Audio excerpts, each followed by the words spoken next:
real camera. I'm Jennifer Bennett, and I work with Brian to put this together, and we're so excited. When it started, just like I said, Brian, go paint a trash can for me for Ebola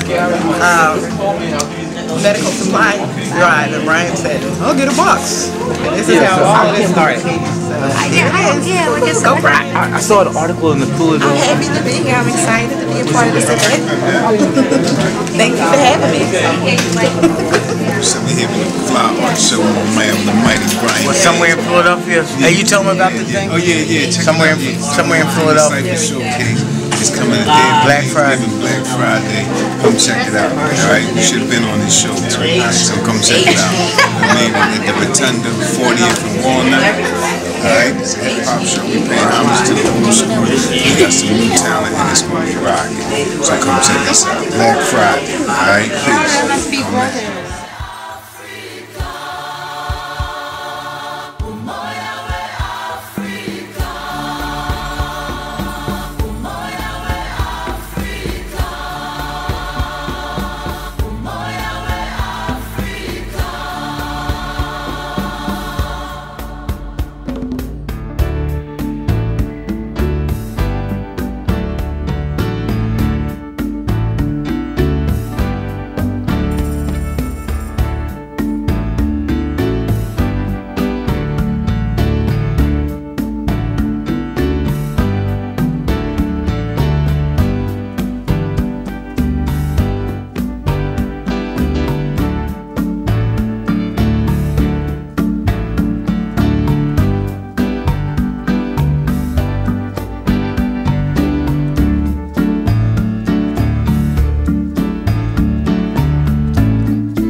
Privilege to be working with a great group of artists, filmmakers over the past year, and this exhibit, curated by Brian Bazemore, is an example how our art can work for social change and for good of all humanity.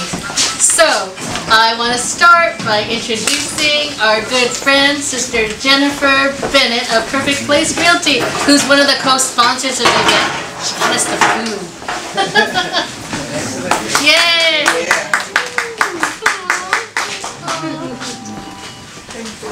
Hello everyone. I just wanted to thank you all for being here and kind of give the background of how all of this came about, which is really exciting because I was participating in a medical supply drive that was being sponsored by Arcadia University and a gentleman from Sierra Leone who has an NGO, like a nonprofit for foreign countries, for Sierra Leone. And so I asked Brian to paint a trash can for me so we could collect medical supplies in it. And he said, of course, sure. So then he called me back and he said, hey, I just found someone who threw away an apartment-sized oven box, so why don't I use that? I'll paint that instead of you paying for the trash cans that you can buy art supplies. So I said, okay. And so from that, we together came up with this concept. Like, I was like, Brian, this is cool. This is like an Ebola box. And so that medical supply drive was very successful. And from that supply drive, Brian really took this whole thing, this box concept, and kind of put his artist thing to it. And this is how we got to here today. And so he'll explain to you how other artists have gotten involved in it. But the reason why I'm involved in it is because anybody who knows me knows that I love Africa. And I belong to Africa, that's my box. We belong to Africa and Africa belongs to us. That's right. And all African people should care about Africa and everything that happens in Africa. And African Americans in particular, we come from a very strong line of people, because those people who got on those ships over there and made it all the way across that water to here, and then after making it to these shores, to making it to where we are today, we have to know that we're special. And we have to do everything that we can and utilize our resources so that we can always help Africa and the people in Africa. So with that said, I will be introducing the Mighty Brian, you call it the Mighty Brian? Mighty Brian. No, Bays. just Infamous. Brian. There's a lot of adjectives you can use with Brian Bazemore. But it's the Brian Bazemore. I just want to thank everybody for coming out, and I just want to say thank you for making my dream like come true. And this was just something that sort of happened like what, 2 weeks ago, 3 weeks ago, and this is what we've done. And I'm just hoping that we can continue to do this. And I think there's a few artists that participated in it, and they made boxes. So if you could, the artists that are here that made boxes, could you raise your hands? Okay. And Even the young ones. right.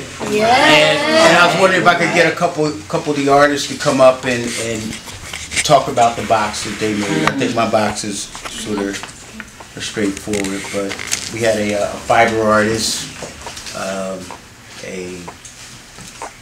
quilter, a artist of all trades over here who made a box. Okay, and each box is different. You know, this is just talk a little bit about the box. This is a young lady who's a comic book artist, and she made that. Okay, this is the fiber artist. She made that.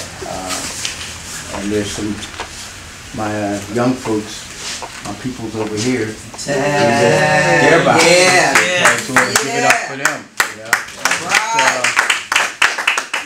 So the boxes are all like different, and you know, I'm just hoping that we can like just take this concept and do something else with it, you know, and to make art just out of I make art out of like recycled stuff, and just, you know, like you look over there, there's boxes there, and I think that those words there sort of speak to like exactly what I'm feeling. We tend to like think less of the bigger picture, and the bigger picture is what's going on in Africa right now.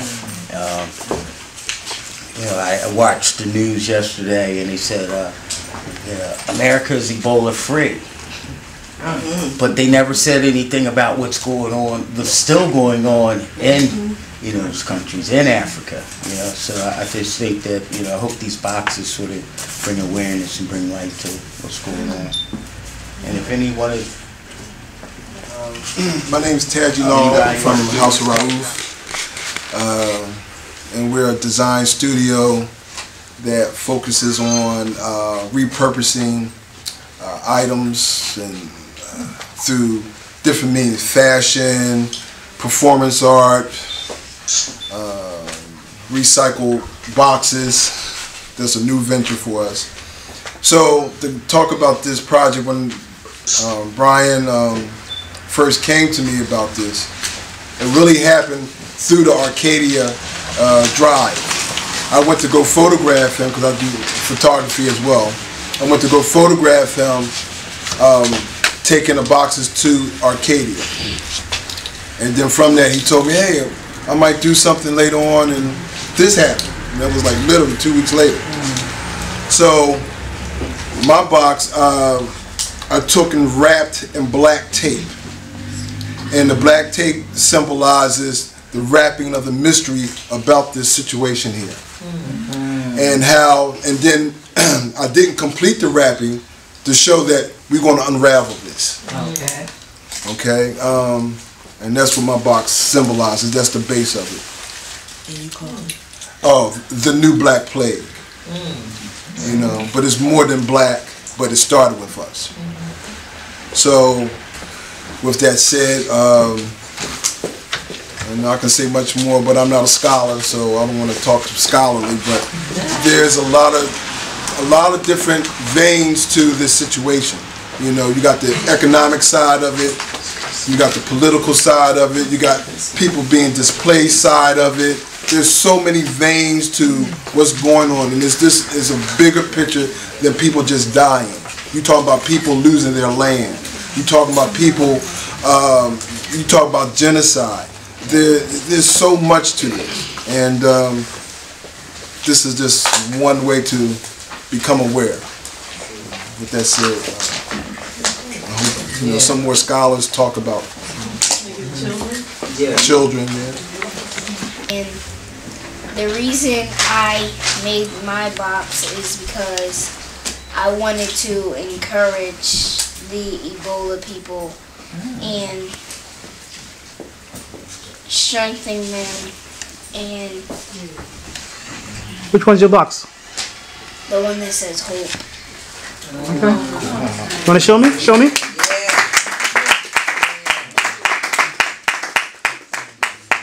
Good job. I like it. That says it all. Hope.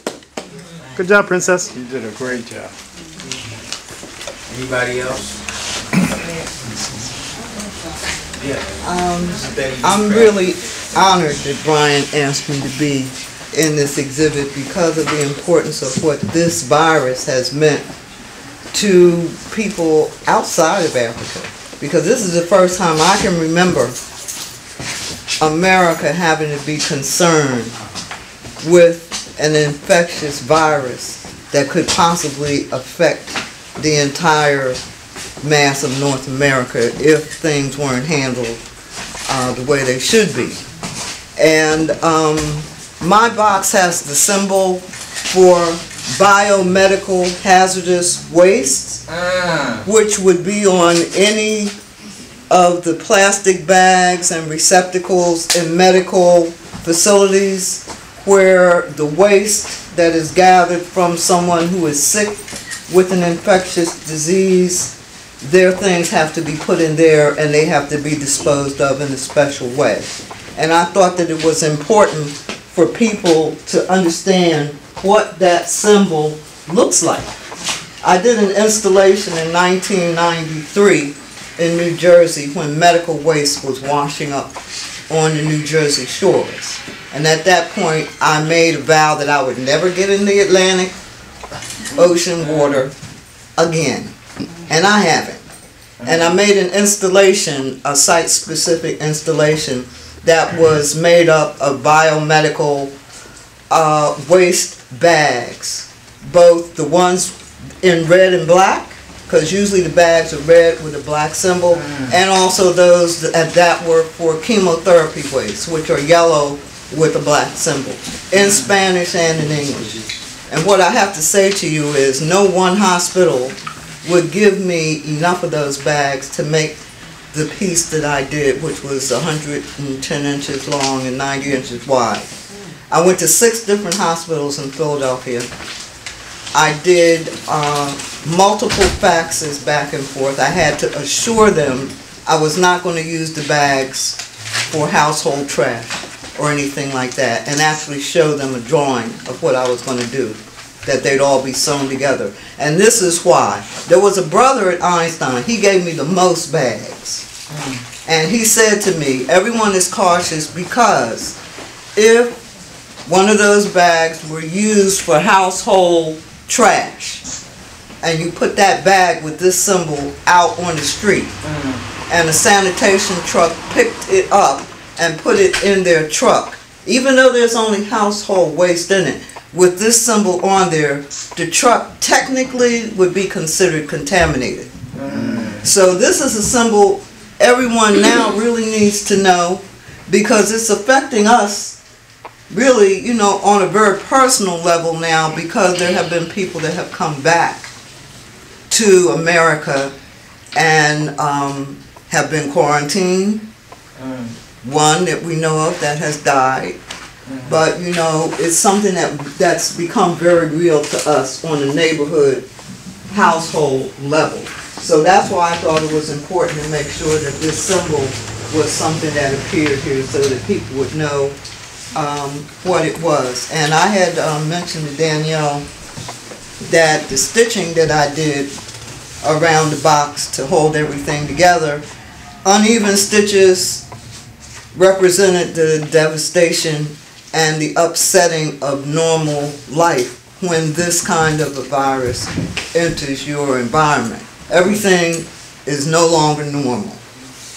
So the black were repurposed bags that I brought back from South Africa this summer, and this red was a repurposed bag from the Fleischer Art Center that I found, and I said I can cut this up. I wanted to do African fabric, but I didn't have enough scraps, and I knew I wasn't going to cut into a bolt of fabric. But it was more important that you all know about this symbol. So thank you. And Brian, thank you so much for doing such an important thing here. Wow. Yes. Right. Okay, definitely want to thank Brian. I think he called me last Tuesday and told me the project, and everybody knows Brian. He just kind of starts and tells you this whole story. He's a great storyteller. But before I knew, I was like, I'm in. He says, well, Ashaki, you got to have it by Wednesday. I said, when? Are you serious? Like next week? But I did. I committed to it, and I said, you know what? I know it's not going to be until Thursday. The name of the piece is called No Strings Attached, and I'm a fiber artist, and glad to follow Betty because we're fiber artist sisters, and she definitely is inspiration as well as a lot of other artists here. But I did an acrostic and kind of spelled out Ebola, and I'm a solution kind of person. So the focus, what I have here is everybody offer love to Africa with no strings attached. And I think about, we look at the devastation of what's happening with Ebola, but for once in many, many years, that we have an opportunity to give to Africa, to do something positive to Africa as opposed to looking at it as, whoa, it's a horrible thing.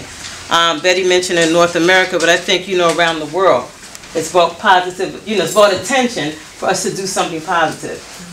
We know that through colonization, colonization and traditional colonization that we experienced, people would give, but it was always some strings attached. So my statement is, let's help Africa, let's offer some love in whatever way we see, but with no strings attached. And this fabric, interestingly enough, I went to Ghana a few years ago and brought this back. So the fabric is was sewn there. So I felt really good about giving it back. I have an Adinkra symbol, and although it's not in Ghana, it's still in West Africa, Sankofa, go back and get it.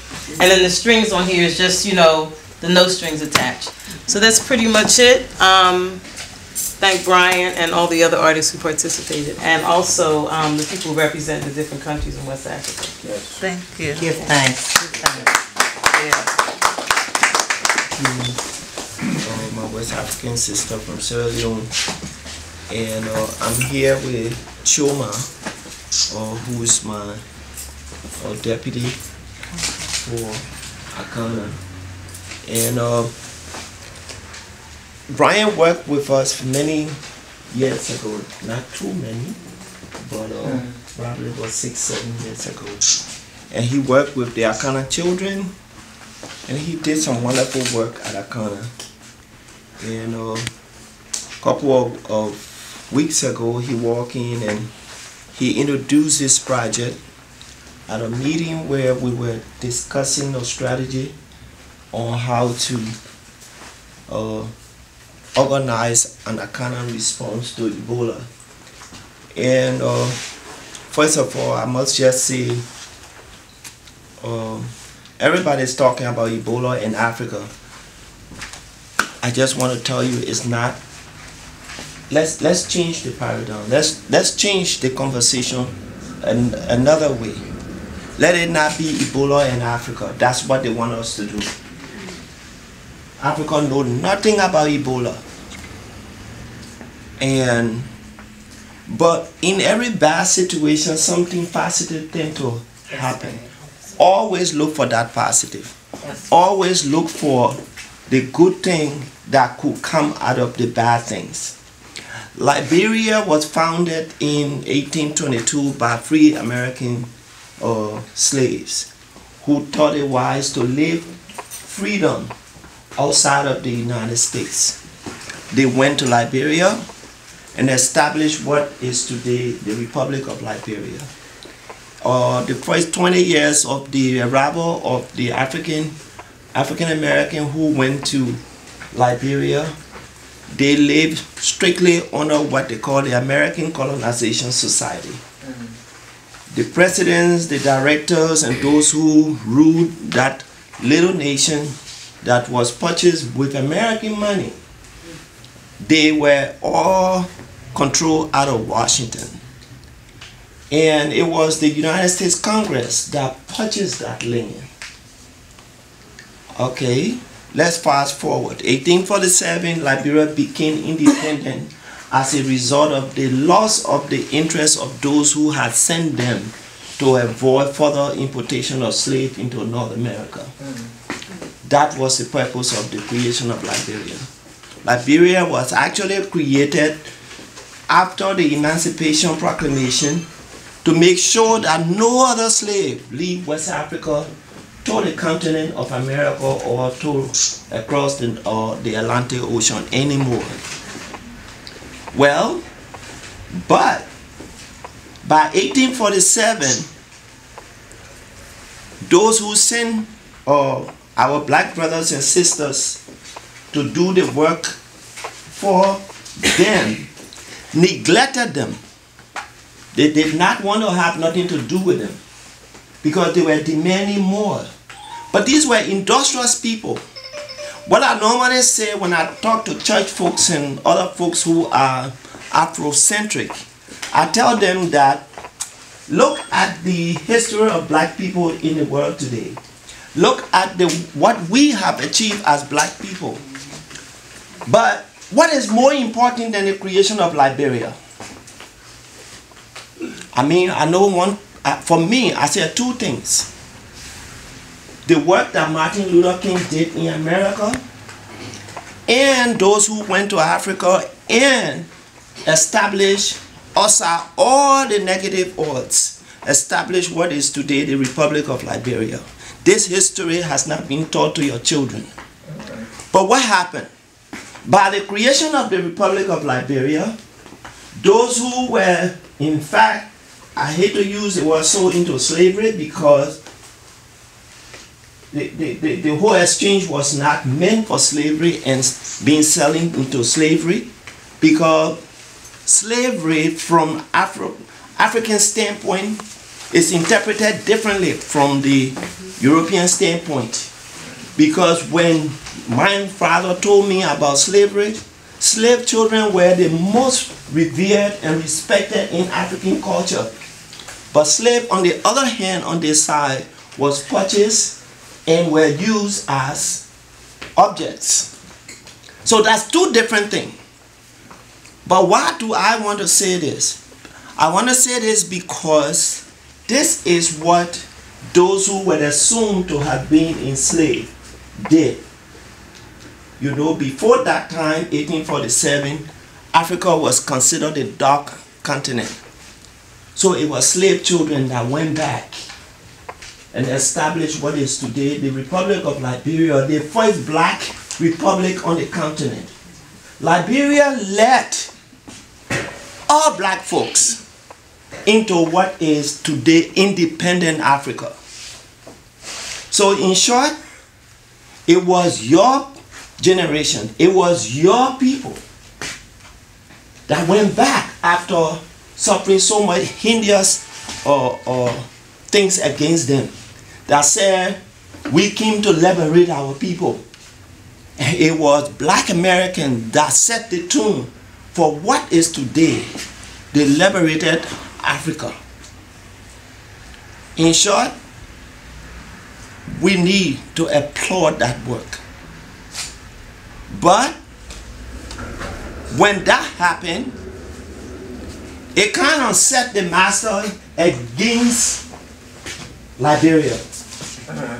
The master didn't like that because we didn't send you there to go do what you are doing. We didn't send you there to establish a nation and lead Nelson Mandela to freedom. We didn't send you there to tell Sekou Touré that if the French people hate you, you can come and we will secure you. We didn't send you there to secure Kwame Nkrumah, Julius Nyerere, and all the fathers of Africa who did so much to liberate the continent. It is necessary to tell this history, because without that history, we will continue to see each other as different people. We will continue to see each other as African versus African American. Liberia motto that is engraved in its emblem says, "The love of liberty brought us here." So in short, a long history can be told out of this simple thing. But tonight, we came here to talk about Ebola. And when I stand up to talk about Ebola, I know again we are under attack. I know somewhere somebody has a pattern on Ebola. Yes, there you go. I know somewhere we live in Africa for I don't know how many centuries, but there hasn't been an Ebola. I know the first time Ebola was discovered in East Africa. Now it's jumped from East Africa all the way to West Africa. But we have to have had Ebola to have Brian Bazemore. We have to have had Ebola to bring all of us here in this room tonight to stand up and listen to a cracky voice like mine. So all of the artists that have come here tonight to do what you have done, this is just the beginning.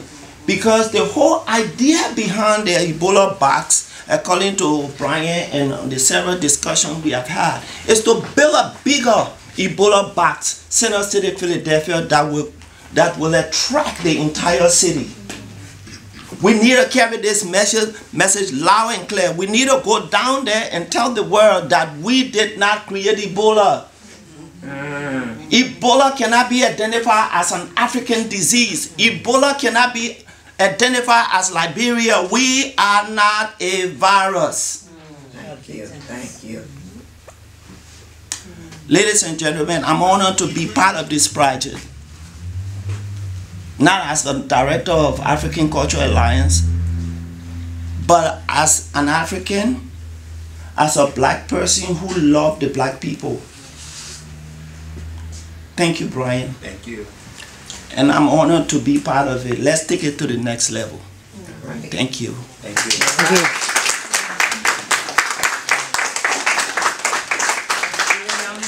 I looked into your gallery, and I met you like in the past, and I told you about what I was doing as far as like art. You know, I believe I told you that I was making a box, and we're making boxes, and you said, "Wow, you could put one in my gallery," and took your card, and then I called you back and asked you if I could have a installation in your gallery. And you allowed me to do that, and I just want to thank you. Thank you. Yes. Wow. Thank you. We were here. And you want to talk a little bit about your company? So hi everyone, I'm Danielle Green. I'm the founder and owner of Indigo Bleu Design Concepts, which is a design, marketing, and management firm that's been in existence for 2 years. More recently, we started this, which is actually, it's short Indigo Blue, but the full name is Indigo Bleu Design and Culture Center. And 2 years ago, I had the idea to have a space where arts and culture could thrive, that was minority owned and supported minority entrepreneurs and artists, but it was not exclusive to them.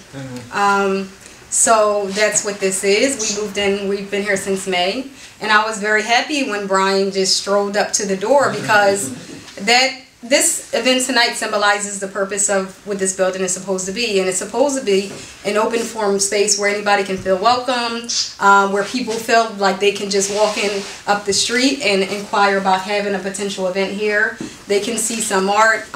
So tonight is what it symbolizes. And so I'm going to be very short. A lot of people, when I was telling them about this event and it being an Ebola event, you get mixed reactions. But when I've been thinking about it, a lot of people ask me, you know, what does art have to do with Ebola? You know, and so after thinking about it, my answer to that is there's two things that we know that art does. Number one, it creates awareness, and number two, it has the capability to heal. And so when we're thinking about what does the world need And I say, what do we and what does the world, because like everybody else has mentioned, it's not an African problem. It's a problem of humanity. And so when we're thinking about what does the world need to overcome this disease and to heal and to move on, we need two things. We need awareness, and we need awareness, and we need healing. And so at first thought, it might seem a little disconnected because it's an infectious disease, and how can that heal? And it's not an immediate connection, but on a bigger scale, in a more theoretical scale, art is a very possible way, and using the arts to create awareness and to bring other people into conversation that otherwise, because they're not immediately affected, wouldn't have an interest in it. Art does that. It connects people. And so that's why that this project, even though it's not a project, well, at this point, it's not directly related to medication or things like that, it's very crucial to the overcoming of the disease. And it has the possibilities, and I think that's somewhere in the planning for it to have a greater impact and for some other things to spiral out of it, so it won't just be an art project or an exhibition style response to the problem. So thank you all for coming to my space, and I'm glad you guys are all here tonight. Yeah. Yes.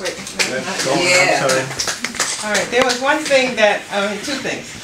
One, you want to talk about your projects, what you want to follow up with her statement about the art, the box party? Well, we have a, I just opened up a Gmail account, and it's projectfreeprojectafrica@gmail. Not quite sure where we're going to take this, but if I could get everybody to sign their names on the list there, right there, we will contact you and email you your email address, and we'll let you know how we plan to take this forward.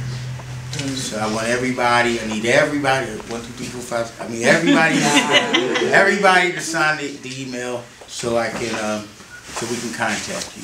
And I just want to thank you for coming, and we'll put on some music, and we have some more finally, food. the last thing is, I would like for all of us, it was on the program, but I think we missed it. Yeah. We're all going to do a silent prayer.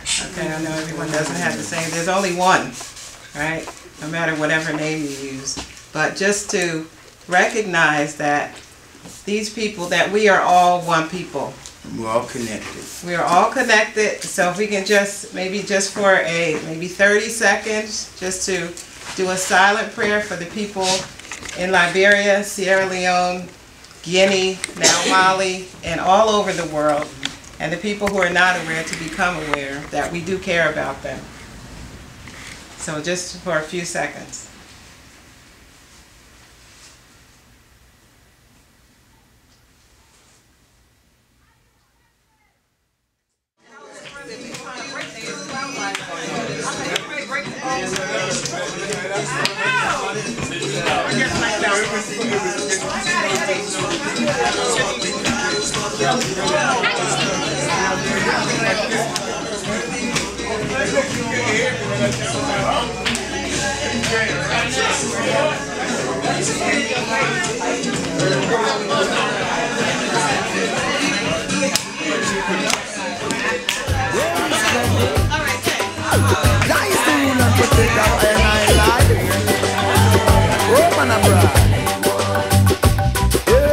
Africans with African pride, rising to attain our rights. One more shedding of blood for a nation to move